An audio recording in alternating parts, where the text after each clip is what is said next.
This channel is part of the History Hit network.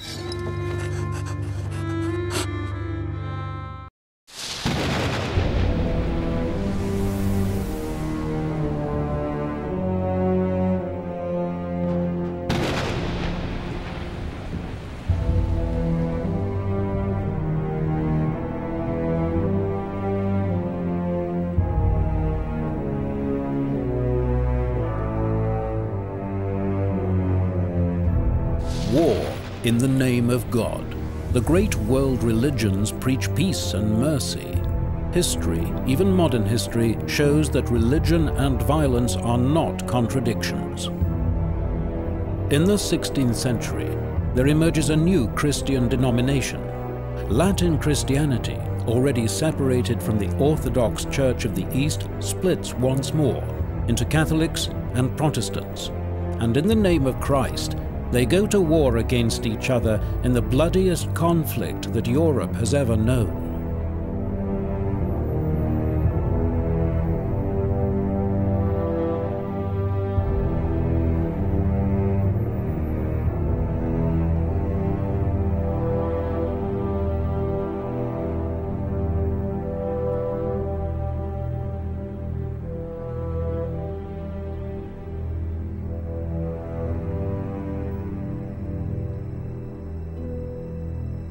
A new age has dawned in Europe, a new image of the world, the Renaissance. Everything is in a state of flux: astronomy and other natural sciences, art and architecture. The way in which people see each other and their world is radically transformed. The perspective becomes naturalistic, realistic. Courageous seafarers, especially the Portuguese, venture out into strange, unknown worlds.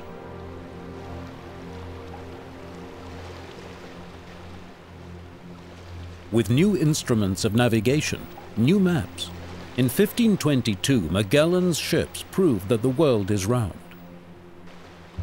A time of upheavals in matters of belief too.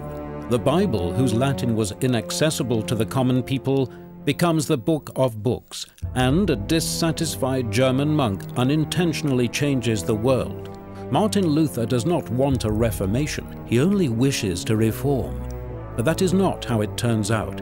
It is as though his time is ripe for more.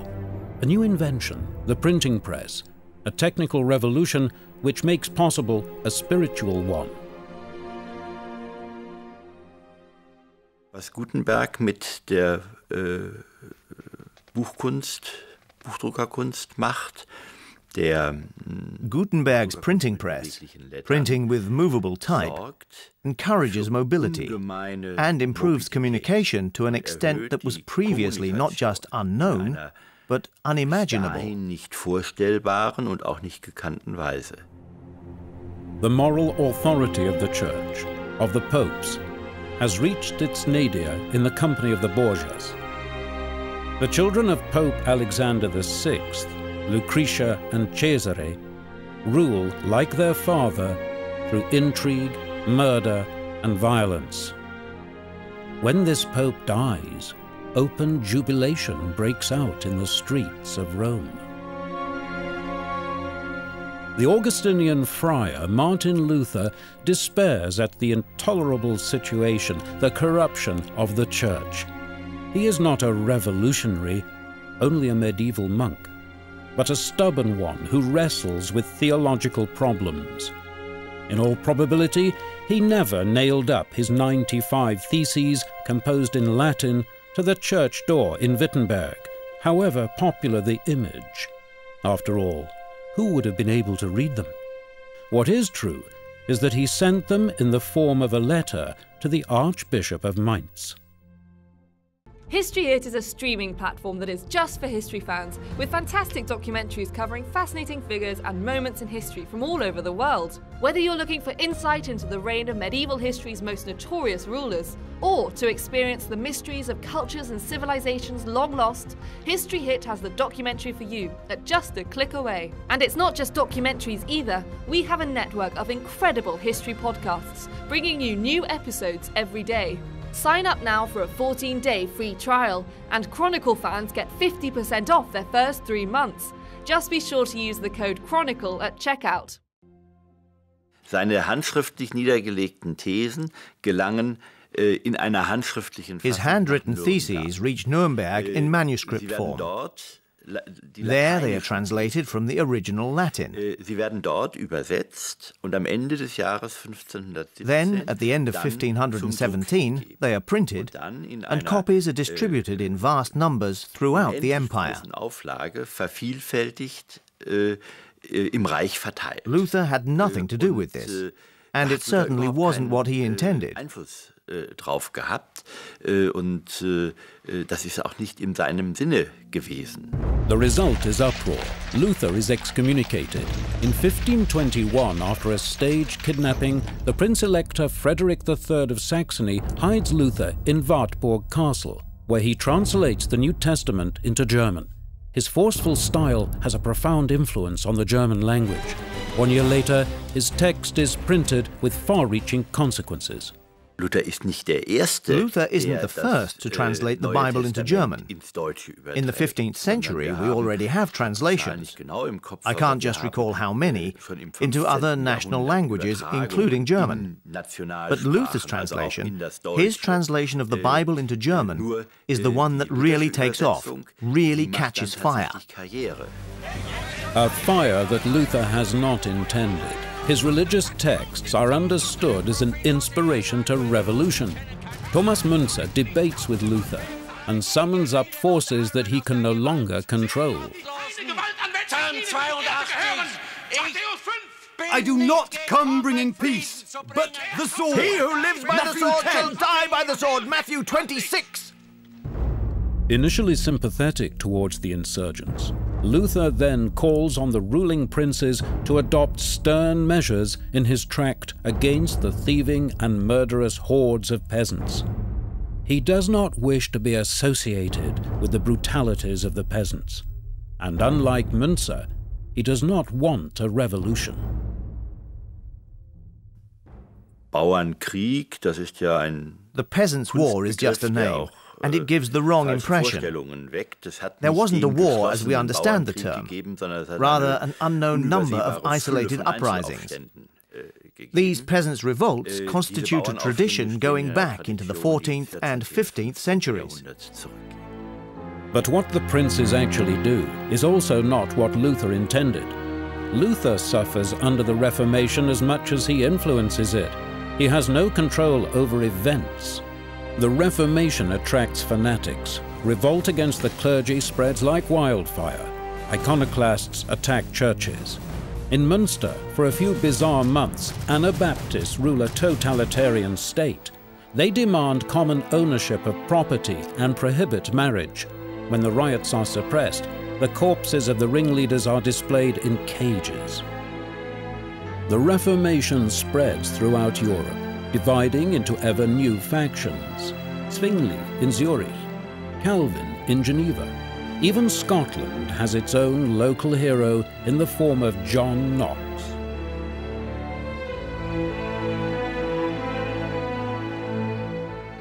And in London, Henry VIII seizes the opportunity and founds the Anglican Church, principally in order to secure himself a divorce. Reformation also means a reallocation of power. 1546, the Catholic Emperor is at war with Protestant princes, the first interdenominational war. After the Emperor's victory, a process begins which finally leads to a peacemaker's compromise. Subject citizens must adopt the faith of their ruler. Der Augsburger Religionsfrieden schafft insofern etwas Neues. The religious peace of Augsburg does result in something new, in that it strengthens something that already exists, namely, the status of the empire as a whole on a level above the warring parties. A level where the king and the imperial estates work together as supreme arbiters or referees, responsible for safeguarding peace and the rule of law within the empire. Der Funktion eines Schiedsrichters dann dafür verantwortlich, den Frieden und das Recht im Reiche zu wahren und zu schützen. Peace among Christians? A frightful error. In 1572, in France, the St. Bartholomew's Day massacre.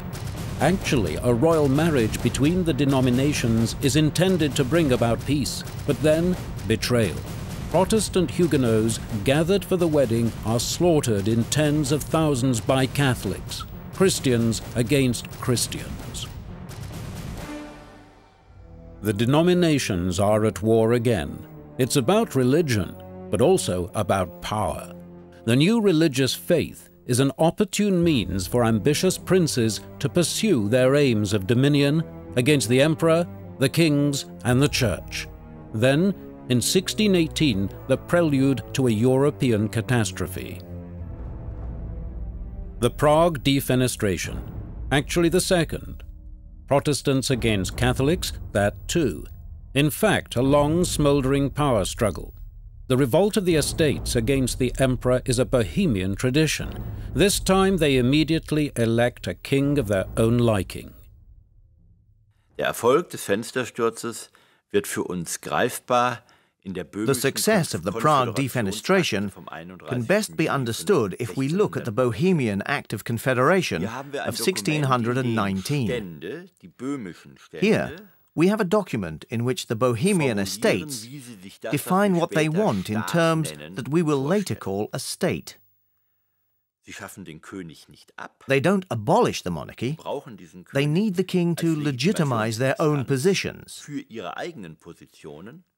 But they reduce his role to such an extent that this Bohemian king, in the concept of a corporate state as defined by the Bohemian nobility, ends up as nothing more than a master of ceremonies.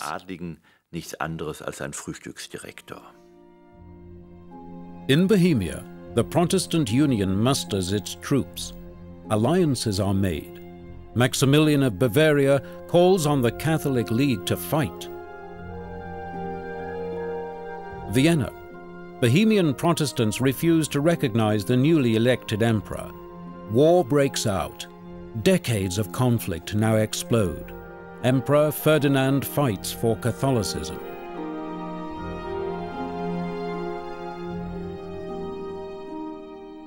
Wallenstein, a brilliant general and entrepreneur. As yet, there is no such thing as a national army. Wallenstein recruits an army of mercenaries and fights on the side of the Catholic League for money. Wallenstein ist derjenige, der sich in der Lage sieht, when the emperor asks, "Can you provide me with an army?"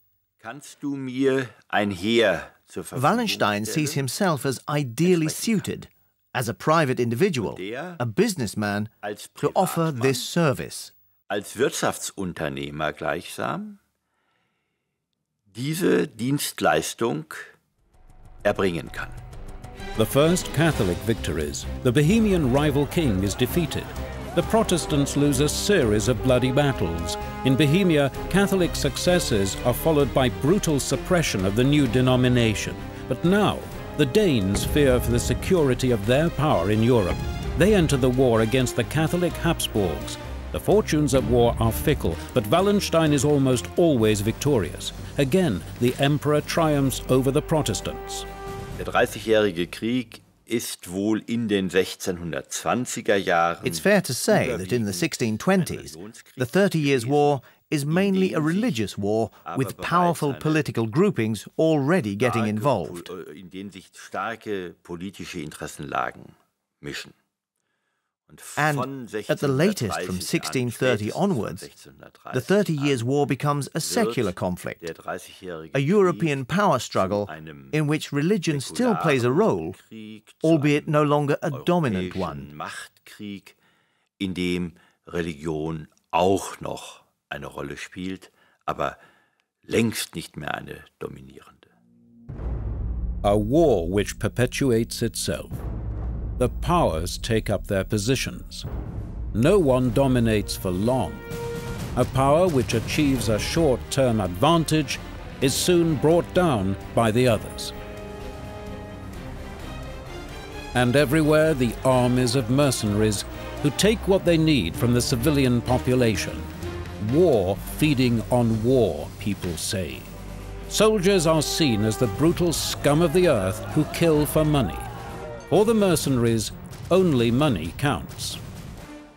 Diese Söldner übten ein Handwerk. These mercenaries were simply plying their trade. Above all, they made sure they were paid on time. And if they weren't, they changed sides. 1630, Gustavus Adolphus, King of Sweden, enters the war. His power base, the Baltic region, is claimed by the Catholics, a mistake. The Swedish monarch is now the standard-bearer for the Protestant cause, and luck is on his side. An irony of fate. Wallenstein has just been dismissed by the emperor, a concession to the Jesuits, the Spaniards, and the estates who hate him. In 1631, Catholic forces besiege and then storm the city of Magdeburg. What happens there is without parallel even for the 30 Years' War. An orgy of brutality. The city is razed to the ground, the population virtually completely slaughtered. Gustavus Adolphus, the Protestant from the north, is set on revenge. His victorious troops push southwards. Augsburg, a Protestant stronghold, a city where once the peace between the denominations was ratified. There, the soldiers of the Swedish king are now greeted like angels of salvation. A hysterical hope in a land laid waste. But these men, too, will only bring death, misery, and devastation. The Swedish soldiers are also mercenaries. War is their trade. What the Bavarians suffer only a short time later comes close to the accounts of the few survivors of Magdeburg. The mercenaries are all alike. For the first time in the 30 Years' War, the peasants resist the mercenaries. The soldiers leave behind them a trail of devastation, no matter whether there is fighting or not, no matter what cause they serve. In this hour of peril, the call goes out for Wallenstein. There are many who distrust this vain and unscrupulous general, but he alone is capable of putting a stop to the Swedish advance. Desperate times demand desperate measures. The two commanders clash directly in southern Germany, a battle of the Titans, Wallenstein against the army of Gustavus Adolphus. The result, a victory for Sweden, but a victory bought at the price of disaster.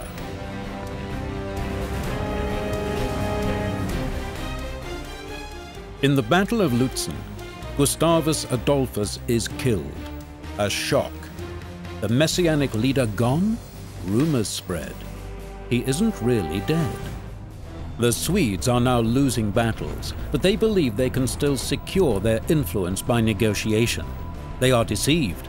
At this time, nothing is stable. Wallenstein's officers have to swear personal allegiance to him, even if this conflicts with orders from the emperor.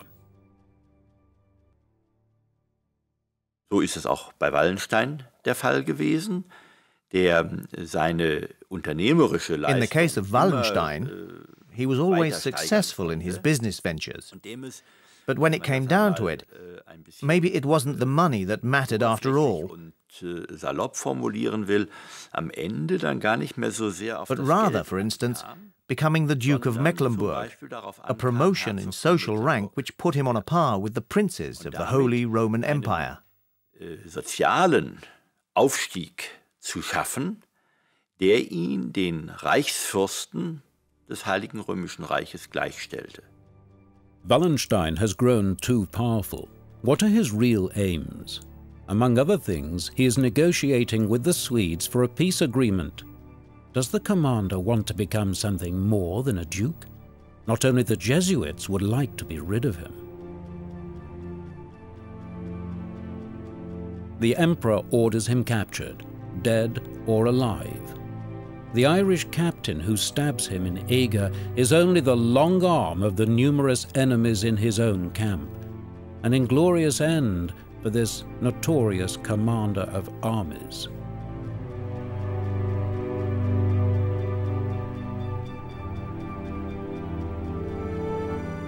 The war continues. At the beginning, the Habsburg dynasty had sought war to secure their dominion. By now, they are fighting to retain their existence as a power.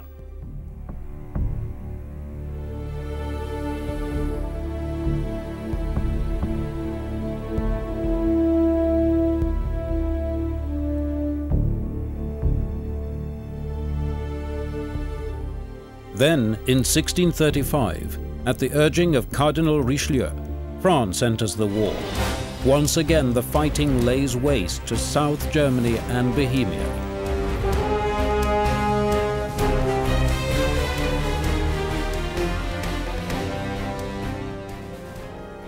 Not before 1648 do people finally grow tired of the slaughter. Sweden and France, the remaining great powers, guarantee the end of hostilities. The Peace of Westphalia is signed. The basis for the religious articles of the document is the Peace of Augsburg of 1555. After 30 years of devastating war, a bitter truth, it's back to square one. And yet everything has changed.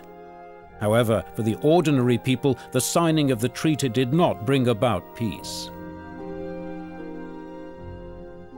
Erst wenn der letzte Söldner ein Land verlassen hat, oder auch nur ein Dorf Only when the last mercenary has left the country, or even the village, does peace return for the common people. Weil das in Sachsen zum Beispiel And because this doesn't happen in Saxony until 1650, documentary sources there refer to the end of the 32 Years' War.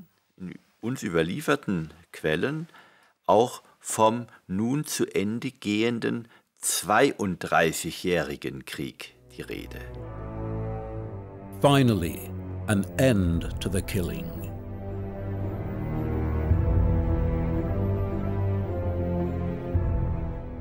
The cost of the war, the destruction of a continent. The conflict over the right interpretation of Christianity leads to an orgy of cruelty which takes human beings to the brink of the abyss. The accepted worldview is damaged forever. A symbol of this is the gallows tree from which even wounded comrades, now useless as soldiers, are hanged. For the first time, there is something resembling war reportage, ruthless, brutal, realistic. Der 30-jährige Krieg hat die Menschen seit der Mitte des 17. Jahrhunderts. Since the middle of the 17th century, the 30 Years' War has never ceased to be of interest, because it confronts us with an unimaginable range and intensity of cruelties. Konfrontiert worden sind. What people experienced at the time was handed down to those who came after in writings and illustrations. Illustrations which have no inhibitions about depicting cruelty in all its hideous detail. Schonungslos alle Grausamkeiten zeigt. For the civilian population, the presence of the soldiery, no matter under whose flag they are serving, means misery and death. Plundering mercenaries seize what they need. Marauding troops lay waste to the land, even where there is no fighting. There is no mercy, no restraint. Dieser Krieg wird als ein grausames Ereignis. This war is seen as an awful event, perhaps something like a natural disaster, which devastates a village and against which there is no protection. Auch nicht wehren kann. War feeds on war. The civilian has a greater chance of dying than the mercenary, so men from the starving, pestilential, ravaged villages volunteer for military service in order to live a little longer. Medical care is negligible. The wounded have little chance of survival, but it's still better than starving to death or being slaughtered in your own village. A European catastrophe. Most severely affected is the region which will later become Germany. How many deaths has the war cost? Insgesamt wohl über 50%. All in all, probably 50%. In some areas, population losses could go as high as 70, 80%, judging by the large number of deserted settlements left behind after the 30 Years' War. In other words, places where people have been living, but which, after the war, are no longer populated, abandoned, deserted. But from the ruins of the wars of religion emerges the idea of the modern nation-state, a mechanism of power, a neutral structure standing above denominational conflict. Treaties, civil order, and the rule of law are to bring about peace, an idea whose consequences extend into our own present day. Hell is humankind itself. The struggle for religious domination leads to the abyss. In the name of the one true faith, man is capable of any imaginable cruelty. So reads the lesson of the 30 Years' War. By nature, man is, and always has been, greedy, selfish, and cruel. Only an all-powerful constraint compels him to keep the peace. Man is a wolf to man, writes the English philosopher Thomas Hobbes. Hobbes zieht daraus die Konsequenz, dass der Mensch Hobbes concludes that if man is to live in a condition of peaceful coexistence, he must be subject to discipline. He must be constrained in every aspect of his life by a power that can only be the power of the state. Zu reglementieren sucht und dem friedfertigen Zusammenleben dienen soll. To constrain the greed of man, Hobbes decrees the totalitarian state, an omnipotent monster, Leviathan, which imposes peace and dictates what may be thought, said, and believed, an idea which will bear fruit.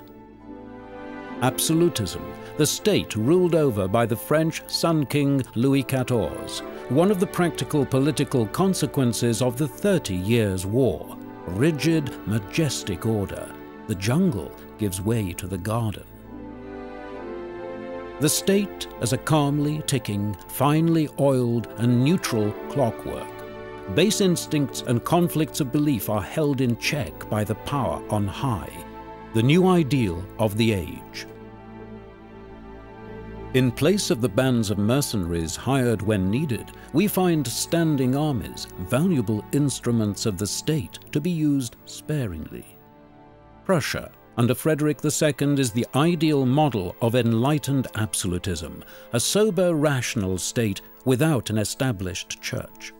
Die ganz große Tendenz ist, the trend is quite clear. Perhaps Frederick the Great put it best. Each man should be blessed as he thinks fit, and so religion is shifted firmly into the private sphere. Religiösen in den Bereich des Privaten. The practical consequences. In the late 17th century, the Huguenots pour into Prussia, into freedom.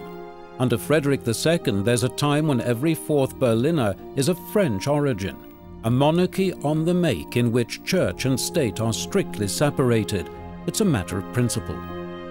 In Prussia, Kant pursues the idea to its logical conclusion. His essay, Towards Eternal Peace, is a blueprint for the United Nations organization.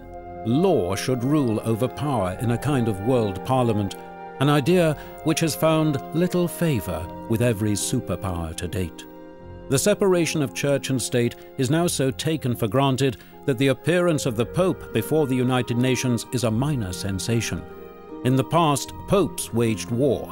Today, the Pope has only moral power, not battalions. A long way, which has led from the Crusades of the Middle Ages via the 30 Years' War to the present day.